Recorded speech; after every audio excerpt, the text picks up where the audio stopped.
अस्सलाम वालेकुम सामीन। 25 शव्वालुल मुकर्रम और 16 मई है। ख़बर का उन्वान है इज़्ज़त लूटने की कोई ऑडियो या वीडियो भी है क्या। ये सवाल जांच कमेटी ने उन पहलवानों से किया है जिनकी बृजभूषण ने यानी बीजेपी के मेंबर पार्लियामेंट ने इज़्ज़त लूटी है। इन पहलवानों ने जिस अखबार को इंटरव्यू दिया है उससे गुजारिश की है कि हमारा नाम न छापा जाए। आपको पता है कि पहलवान 1 महीने से जंतर मंतर पर धरना दे रहे हैं। उनकी मांग यह है कि कुश्ती महासंघ के चीफ और बीजेपी मेंबर पार्लियामेंट बृजभूषण को गिरफ्तार किया जाए।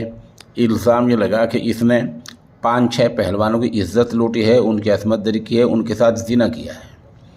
सरकार ने इस बात की जांच के लिए एक जांच कमेटी तश्कील दी है, जांच कमेटी गठित की है।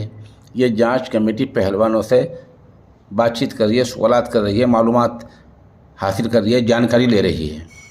पहलवानों का इल्ज़ाम ये है कि जांच कमेटी ने उनसे ये पूछा है कि क्या इज़्ज़त लूटे जाने का या गलत तरीके से छूने का कोई ऑडियो या वीडियो है। सवाल ये है, बेशर्मी की हद हो गई है। क्या इस तरह की बातें हुआ करती हैं? क्या जांच कमेटी को ये शर्म नहीं आती कि बहन भाई, बेटियां, बेटे, बाप, माँ उनके भी हैं?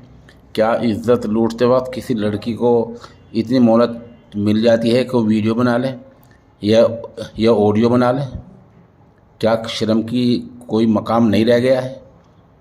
क्या हमें यही उसूल सिखाए गए हैं? ऐसी जांच कमेटी को जेल के अंदर बंद करना चाहिए और दूसरी जांच कमेटी गठित करनी चाहिए।